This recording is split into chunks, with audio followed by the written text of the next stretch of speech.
Bouaké, dans la région de Béké, de nouveau secoué par une crise. Des affrontements entre démobilisés et policiers ont fait 3 morts aujourd'hui. Enfin, 23 mai 1951, retour du Tibet sous la souveraineté chinoise. Un accord signé entre Chinois et Tibétains reconnaît, entre autres, le statut du Dalai Lama, chef spirituel du Tibet. Bonsoir à tous et bienvenue sur RTI 2. Le gouvernement ivoirien a lancé un appel au calme après les incidents survenus aujourd'hui à Bouaké, dans la région de Béké. Il y a eu en effet affrontements entre démobilisés et forces de l'ordre au corridor de la ville. Certains des manifestants armés ont dégoupillé une grenade offensive qui a explosé en leur sein. 3 morts suite à l'éclat des fragments de grenade et 14 blessés. Le riz en plastique n'existe pas en Côte d'Ivoire, annonce faite aujourd'hui par le ministre du Commerce. Souleymane Diarra veut ainsi rassurer les populations et mettre fin à la rumeur faisant état d'un riz en plastique commercialisé sur le marché ivoirien. Un tout autre sujet à présent, être à l'aise à l'oral est rarement inné. C'est le fruit d'une préparation rigoureuse, de beaucoup d'entraînement. C'est justement pour amener les jeunes à réussir une présentation et maîtriser l'oral que le concours Jeu royal de correction a été organisé. La première édition s'est tenue récemment dans le district d'Abidjan. Honorine Anigori.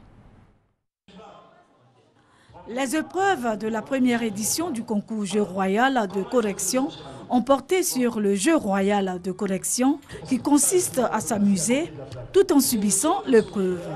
Notamment, la correction d'un test truffé de fautes d'orthographe, de syntaxe, de grammaire et de ponctuation, généralement pris sur un poste anonyme ou sur un forum. Il faut ajouter à cela les épreuves de dictée classique et de dictée musicale. Pour les organisateurs, l'objectif de ce concours est d'apprendre aux participants à mieux s'exprimer et à mieux écrire. J'étais sur le réseau social Facebook. Je me disais qu'il fallait quelque chose de vraiment constructif et qui pourrait aider les gens à s'améliorer dans leur quotidien.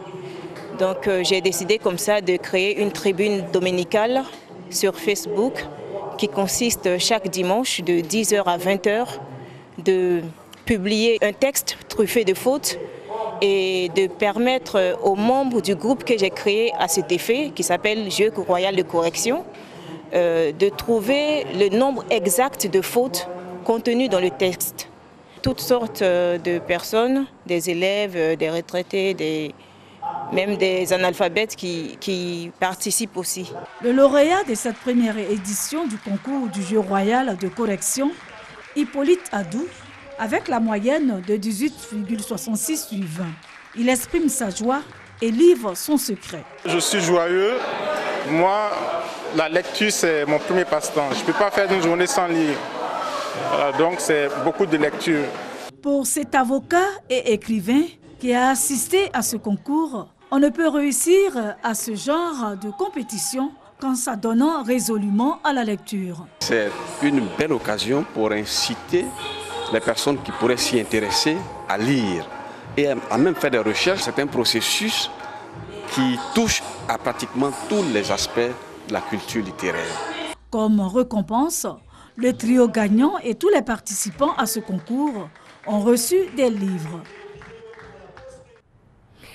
San Pedro, dans la région sud-ouest du pays, et Gagnoua, dans le centre-ouest. Fin du calvaire pour 39 femmes souffrant de la fistule.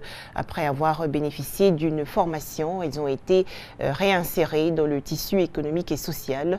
C'est une initiative de l'organisation non gouvernementale Aprosam. On fait le point avec Chantal Akandan. 10 femmes sur 1000 décèdent en couche dans les pays en développement des suites d'une fistule obstétricale, résultante dramatique d'accouchements non assistés. C'est le constat fait par l'Organisation mondiale de la santé, OMS. En Côte d'Ivoire, beaucoup de porteuses de fistules souffrent, car victimes de rejet social au sein de leur communauté. L'Association pour la promotion de la santé, de la femme, de la mère, de l'enfant et de la famille, APROSAM, lutte contre cette maladie. En 2016, cette ONG a assisté 39 femmes porteuses de fistules obstétricales dans des localités de San Pedro et de Gagnoa. Ces femmes ont été prises en charge dans les CHR de ces départements. Elles ont bénéficié de chirurgies réparatrices. Aujourd'hui, elles sont déclarées guéries. J'ai été opérée de fistule. Si tu as ça, tu peux même te tuer dans la maladie de fistule. Donc aujourd'hui, je suis guérie, mes soeurs sont guéries.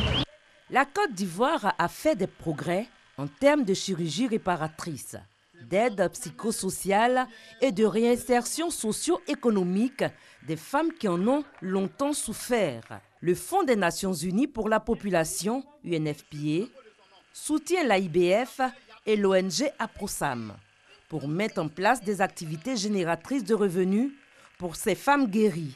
Ces ex-porteuses ont bénéficié de kits, 21 pour Gagnoa et 18 pour San Pedro. Un mois présent sur les Jeux de la francophonie 2017. La mise en route pour la préparation des athlètes ivoiriens est maintenant effective. Les fédérations sportives dont le football, le basketball et le judo ont reçu hier 263 millions de francs CFA. La cérémonie de remise de ces chèques a eu lieu au ministère des Sports et Loisirs. Les précisions de Sébastien Oyen. Le ciel s'éclaircit pour les athlètes des 8 disciplines sportives retenues pour les Jeux de la francophonie 2017. La mise en route pour la préparation des athlètes a été rendue publique par le ministre des Sports et des Loisirs, François Albert Amicha. Le budget de cette compétition s'élève à 549 980 000 francs CFA. Il prend en compte la préparation et la participation à la compétition. La phase de préparation externe a commencé le 15 mai et prend fin le 2 juillet. 28 athlètes sont concernés. La prime de préparation pour chacun est de 1 million. Les athlètes et les encadreurs résidant en Côte d'Ivoire percevront une prime de déplacement d'un montant global de 23 117 500 francs CFA. Généralement, les athlètes ivoiriens ont su se comporter avec honneur et dignité et nous comptons sur vous. Pour qu'une fois encore, il en soit ainsi et que le peuple ivoirien soit fier et heureux d'avoir organisé ces Jeux et que les jeunes francophones sachent que quand la Côte d'Ivoire organise, c'est le succès à tous les niveaux, tant au niveau de la préparation, de l'organisation et des résultats. La préparation interne s'étend du 3 au 18 juillet 2017. La prime d'objectif est répartie comme suit. Médaille d'or, 1 million. Argent, 700 000 francs. Et le bronze, 300 000 francs CFA. Hors de chez nous, l'administration publique visée par une série de cyberattaques au Burkina Faso. Plusieurs hackers indonésiens, albanais et soudanais ont piraté des sites du ministère de l'Agriculture, de la Douane et du département des mines burkinabé. À noter que ces portails Internet qui étaient sous le contrôle des pirates ont pu être finalement récupérés par les services de sécurité informatique gouvernementaux. 22 morts, dont des enfants et une soixantaine de blessés au Royaume-Uni. L'organisation État islamique revendique aujourd'hui l'attentat de Manchester survenu hier lors d'un concert pop. Cette attaque a été causée par un agresseur solitaire qui portait un engin explosif improvisé. L'assaillant, qui a été identifié, est mort. Un autre homme, la vingtaine, a été interpellé dans le sud de la ville. En France, changer de métier devient une nouvelle tendance. Selon une étude publiée en 2009, près de 30% des personnes en emploi en 1998 ont évolué vers un autre métier en 2003. Les raisons tout de suite dans ce reportage.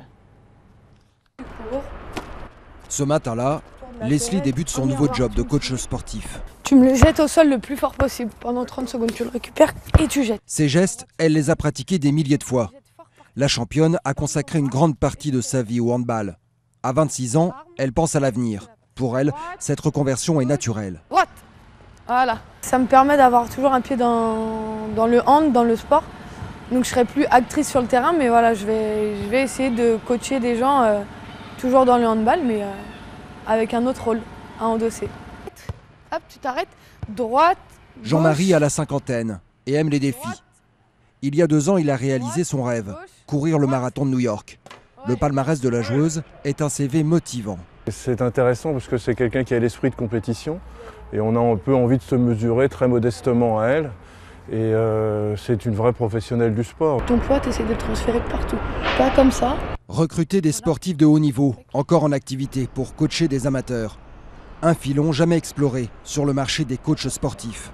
L'idée a germé dans la tête de ces 2 anciens pompiers de Paris. Quand tu fais 15 ans, là, nous 2 dans l'institution, c'est quand même quelque chose de quitter. Hein. Sportifs de haut niveau, ils ont décidé de tout plaquer pour monter leur business et vivre de leur passion. Si on est parti, c'est pour les bonnes raisons aussi. C'est les bonnes raisons, on est heureux.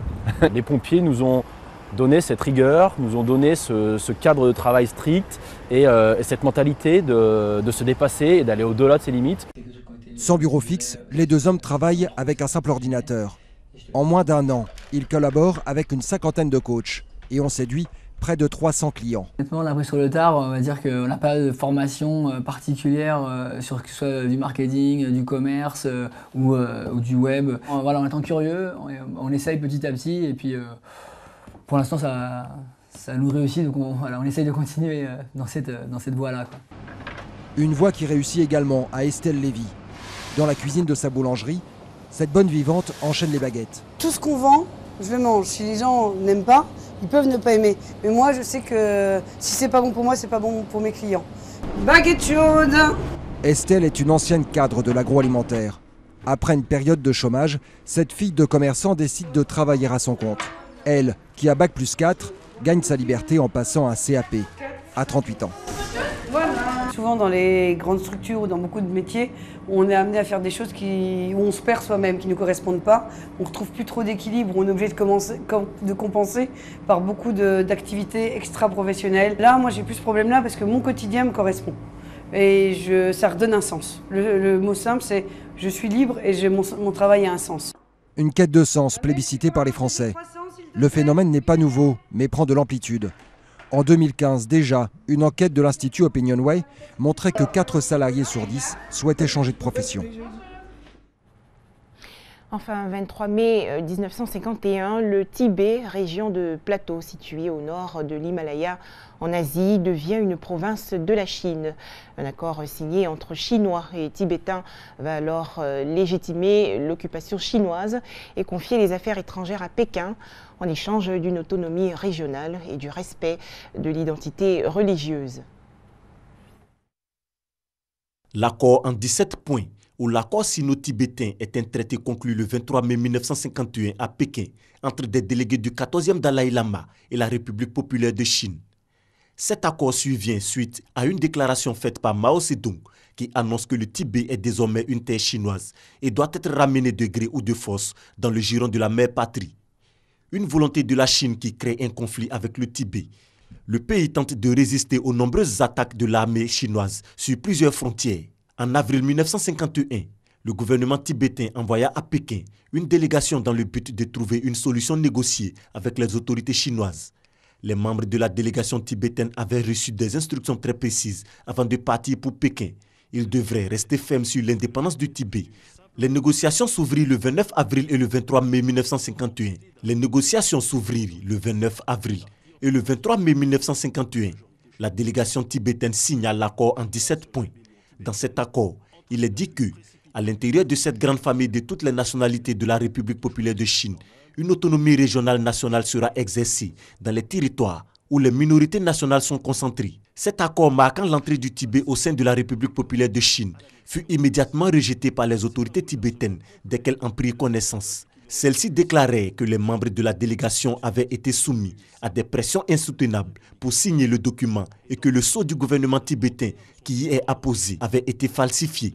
Mais pour la Chine, ce document est depuis lors valable et représente l'accord scellé de plein gré par les représentants du gouvernement tibétain avec les autorités chinoises. En 1952, le premier ministre du Dalai Lama, Lu Kangwa, déclara que le peuple tibétain n'avait pas accepté cet accord et que ces clauses avaient été violées par les Chinois eux-mêmes.